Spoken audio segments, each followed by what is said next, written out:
tempo são diferentes, mas tem muita coisa em comum. Um texto fala de uma parábola, uma história a qual Jesus conta. E a história que Jesus conta, ele usa uma linguagem, a linguagem de casamento. Ele fala que 10 virgens iriam encontrar com o noivo. As 10 virgens eram damas que iriam cortejar o noivo.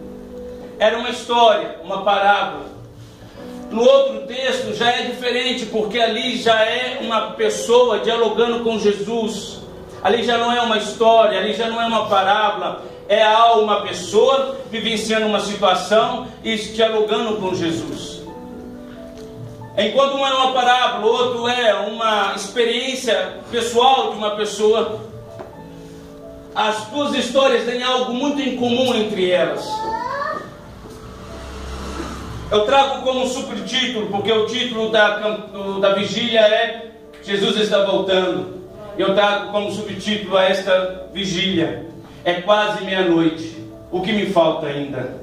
Glória a Deus. Queridos, o primeiro texto que nós lemos, o texto nos diz sobre uma parábola que Jesus conta sobre 10 virgens. E a palavra do Senhor nos fala que as 10 virgens se prepararam para encontrar com o noivo. Agora vamos descrever o texto. O texto fala que eram 10 virgens. Virgem fala de santidade, virgem fala de pureza. E a Bíblia fala que as 10 virgens, entenda bem, elas foram selecionadas para encontrar com o noivo, para cortejar o noivo. Então elas não estavam com qualquer roupa. Essa roupa que elas vestiram era uma roupa própria para o evento. Era uma roupa exclusiva para o evento. Então não era qualquer roupa comprada em qualquer loja ou comprada em qualquer costureira, não. Era uma roupa preparada para aquele momento. Aleluia. E a Bíblia fala que as 10 virgens tinham lamparina. E a Bíblia fala que as lamparinas das 10 virgens estavam acesas. Se você for olhar dentro do olhar humano, dentro da ótica humana, as 10 poderiam entrar. As 10 estavam aptas para entrar com o noivo, dentro da visão humana. E é aí que nós erramos, porque enquanto o homem olha, o olhar carnal que é limitado, Deus olha, e o olhar de Deus ele é como uma sonda. Por isso que o salmista Davi diz: sonda-me, ó Senhor, e vê se há em mim algum caminho mau, porque Deus vê aquilo que um homem não consegue enxergar. Glória a Deus. E aí a palavra do Senhor nos fala que só 5 puderam entrar. Por que as outras 5 não entraram? E aí quando eu olho para o capítulo 19, eu vejo que é a mesma história, porém contada de uma forma diferente. Chega diante de Jesus um jovem.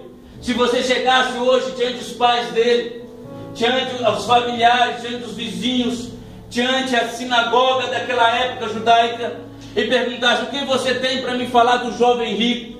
Qualquer um falaria para você assim: esse jovem é uma bênção nas mãos do Senhor, esse jovem obedece às leis, esse jovem é firme na presença do Senhor, esse jovem nos cultos. Por que eu defino isso desse jovem? Porque quando Jesus chega perto dele e fala assim: você obedece às leis? Você obedece os mandamentos? E aí ele fala assim: eu obedeço Deus da minha mocidade. Então ele nasceu na igreja, ele nasceu congregando, ele congregava, ele praticava as leis judaicas. Aparentemente aquele jovem era um cristão perfeito, exemplo, orgulho da mãe, orgulho do pai. Mas todas as vezes quando ele deitava e reclinava sua cabeça no travesseiro, ele sentia um vazio dentro dele. Ele pensava com ele: o que falta para eu poder ter a salvação? Porque eu sou religioso, pratico os mandamentos, mas eu continuo sentindo algo dentro de mim, um vazio que ainda não conseguiu ser preenchido. E aí quando ele está dialogando com Jesus, no final do diálogo, ele fala para Jesus assim: olha, o que é que me falta ainda? Existe uma coisa que me chama muita atenção nos dois textos. O primeiro texto, a Bíblia fala que quando chega meia-noite, uma voz fala assim: eis aí o noivo. Eu nunca vi um casamento ser celebrado meia-noite. Eu nunca vi um casamento ser realizado meia-noite. E a Bíblia fala que meia-noite o noivo chega para o casamento. Você sabe o que significa meia-noite? Mateus capítulo 24 fala que Jesus vai vir como um ladrão. Naquela época, queridos, era incomum, não era comum, ninguém vivia, andava de noite. Os povos judeus tinham muito medo da noite. Imagina, hoje tem poste, tem luz, tem eletricidade, naquela época não tinha, era lamparina. Imagina a escuridão que era a noite. Você acha que alguém vai ficar andando meia-noite na rua aí, por aí? Não. Então era incomum pessoas andarem ou locomoverem à noite. Então meia-noite aqui significa que Jesus vai vir como um ladrão, ou seja, ele vai vir de surpresa, enquanto ninguém espera, enquanto ninguém está esperando. Acordamos de manhã, olhamos na nossa agenda, vamos para o trabalho, começamos a fazer os nossos projetos para o amanhã, e de repente Jesus vem e aquele projeto fica para trás, porque Jesus vai vir no momento em que ninguém espera. O outro texto que me chama a atenção é que aquele homem, aquele jovem, chega diante de Jesus e fala assim: olha, eu faço isso desde a minha mocidade, mas o que me falta ainda? Você sabe o que esse jovem fez? Esse jovem utilizou uma oração que o salmista Davi fez. Uma vez o salmista Davi chegou diante do Senhor em oração e falou: Senhor, sonda-me e vê se há alguma coisa em mim, algum caminho mau, alguma coisa que impede eu de ter comunhão com o Senhor. Deus, sonda-me, Deus, me mostra o que precisa ser consertado, o que precisa ser mudado. É isso que o salmista Davi fez.